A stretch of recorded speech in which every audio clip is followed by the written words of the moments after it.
হয় স্যাৰ অসমত আমাৰ নাথযোগী জনগোষ্ঠীটোৰ দীৰ্ঘদিনীয়া দাবী হ'ল এই নিষ্পেষিত জনগোষ্ঠীটোক চৰকাৰে মাহিয়াৰ দৃষ্টিৰে চাই আছে। সৰ্বানন্দ সোণোৱালৰ দিনৰ পৰা আৰম্ভ কৰি পেলাই বৰ্তমান মুখ্যমন্ত্ৰী হিমন্ত বিশ্ব শৰ্মাক কেইবাবাৰো আমাৰ জনগোষ্ঠীৰ লোকসকলে তেওঁলোকক সাক্ষাৎ কৰিলে, কিন্তু আজিলৈকে তেওঁলোকে আমাৰ কোনো এটা দাবী মানা নাই। যদি চৰকাৰখনে ইচ্ছা কৰে অতি শীঘ্ৰে আমাৰ এই সামান্য যি দাবী এই নিষ্পেষিত বঞ্চিত এই জনগোষ্ঠীটোৰ দুটাই দাবী হ'ল নাথযোগীসকলক স্বায়ত্তশাসিত পৰিষদ প্ৰদান কৰক। আন এটা দাবী হৈছে 1998 চনত যিখন অধিসূচনা জাৰি কৰি থৈছিলে ভূমিৰ অধিকাৰ, সেইখন আইনত পৰিণত কৰি সংৰক্ষিত পূৰ্ণাংগ সংৰক্ষিত শ্ৰেণীৰ মৰ্যাদা প্ৰদান কৰিবৰ দাবীত আজি আমাৰ নাথযোগী জনগোষ্ঠীৰ অসম প্ৰাদেশিক যোগী সন্মিলনী, নাথযোগী ছাত্ৰ সন্থা, পুৰোহিত সন্মিলনী আৰু আমাৰ যিসকল মহিলা সন্মিলনী আছে সকলোৰে সহযোগত আজি যুটীয়াভাৱে এই আমাৰ যি জোৰ সমতল এই সমতল আয়োজন কৰা হৈছে। চাওক আমাৰ জনগোষ্ঠীয় লোকসকলে ইতিমধ্যে অসমত 43 লাখ জনগোষ্ঠীয়ে এই বিজেপি চৰকাৰখনক ছাপোৰ্ট কৰি আহিছে প্ৰতিবাৰে, আৰু এইবাৰো আমি আশাবাদী যে ৰাজ্য চৰকাৰে আমাৰ কাৰণে কিবা এটা সুকীয়া আনিব।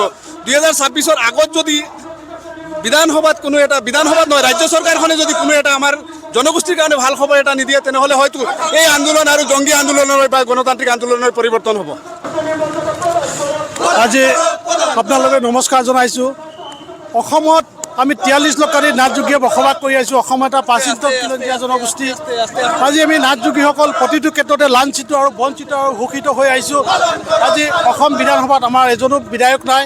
আজি চাওক অসমৰ কাৰণে অসম পাতি ৰক্ষাৰ্থে ঐতিহাসিক অসম আন্দোলনত আমাৰ নাথযোগী জনগোষ্ঠীৰ 855 জন শ্বহীদৰ ভিতৰত 140 গৰাকী শ্বহীদ আমাৰ নাথ জনগোষ্ঠী আছিল। ভাৰতীয় আন্দোলনত ঢেকীয়াজুলি থানাত মৰ্মন নাটকে আদি কৰি 5 গৰাকী আমাৰ শ্বহীদ আছিল। ইয়াৰ উপৰিও কটৰুঘাটৰ কিশোৰ বিদ্যুৎ আমাৰ 28 গৰাকী শ্বহীদ আছিল। কিন্তু ইমানখিনি অৱদান থকা স্বত্বেও আজি আমি নাথ জনগোষ্ঠী অসমত আটাইতকৈ লাঞ্ছিত আৰু বঞ্চিত হ'ব লগা হৈছে। আমাৰ মুখ্য দাবী হ'ব, আমি চৰকাৰক বিভিন্ন সময়ত উত্থাপন কৰি আহিছোঁ, দাবী কৰি আহিছোঁ। আমাৰ মুখ্য দাবী আছিল জনজাতিকৰণ আৰু উপগ্ৰহীয় স্বায়ত্তশাসন আৰু ভূমি অধিকাৰ। এই তিনিটা মুখ্য দাবীত আমি বিভিন্ন সময়ত চৰকাৰক আমি দাবী জনাই হোৱা স্বত্বেও চৰকাৰেও আমাক আশ্বাস প্ৰদান কৰিছিল যদিও কিন্তু আজিলৈকে ফলপ্ৰসূ নোহোৱাত আজি অসমত বসবাস কৰা নাথযোগীসকলে খুবেই দুখিত হৈছে। দুখিত হোৱা বহু কাৰণ আছে। আজি আমাৰ ওপৰত কিছুমান সমস্যাও জাপি দিব লগা হৈছে। আমাৰ 1998 চনত অসম চৰকাৰে আমাক সংৰক্ষিত শ্ৰেণীত অন্তৰ্ভুক্ত কৰিছিল যদিও এই নটিফিকেশ্যন আজিলৈকে আইনত পৰিণত নোহোৱাত বিভিন্ন ট্ৰাইবেল বেল্ট এণ্ড ব্লকত বসবাস কৰা নাথযোগীসকল ভূমি অধিকাৰৰ পৰা বঞ্চিত হ'বলগীয়া হৈছে। গতিকে ইয়াৰ জৰিয়তে অসম চৰকাৰক আমি পূৰ্ণ দাবী জনাইছোঁ, অতি সোনকালে 26ৰ বিধানসভা নিৰ্বাচনৰ পূৰ্বে আমাৰ নাথযোগীসকলৰ এই তিনিটা মুখ্য দাবী পূৰণ কৰিবৰ বাবে আমি চৰকাৰক আহ্বান জনাইছোঁ। জিন্দাবাদ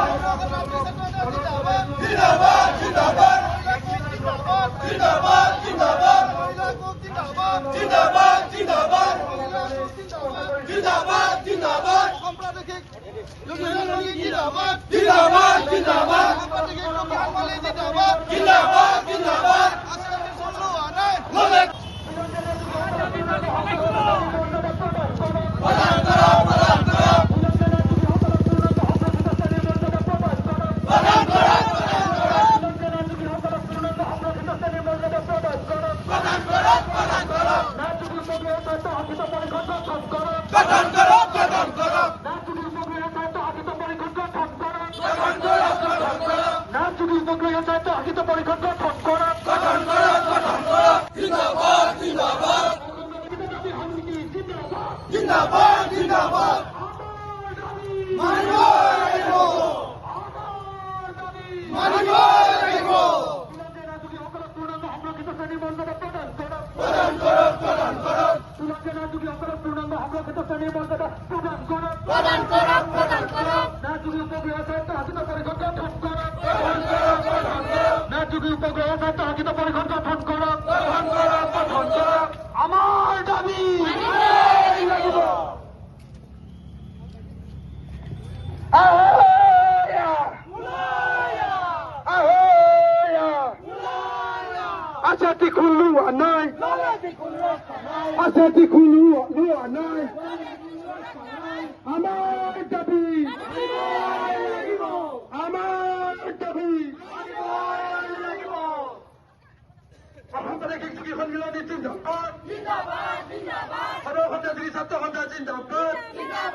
legal demand. Legal demand.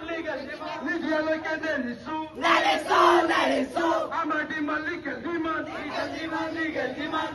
Our demand legal demand. Legal demand. Legal demand.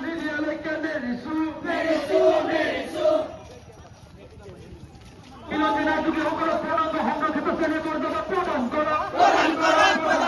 Binodini সকলে পূর্ণাঙ্গ সংরক্ষিত শ্রেণী মর্যাদা প্রদান করা। বিনোদিনী সকলে পূর্ণাঙ্গ সংরক্ষিত শ্রেণী মর্যাদা প্রদান করা।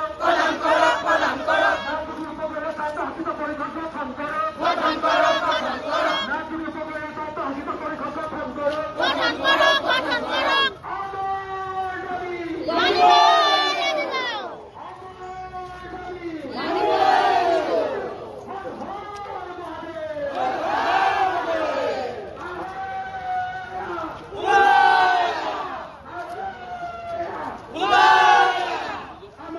Legal demand.